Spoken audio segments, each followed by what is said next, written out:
Oo. Ikaw Alam yung... mo, Ako yung yung naka-uniform. binigay mo na tao, hubo ng hubo. Palagi ka nalalaglag yung short niya, no? Wala siyang ginawa kundi maghubo.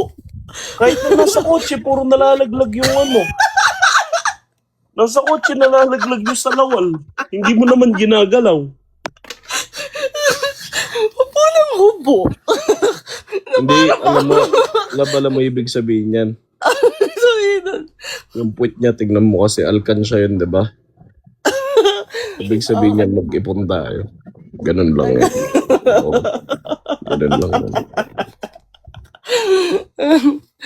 Visit. Ganun lang yan para. Hubo ng hubo.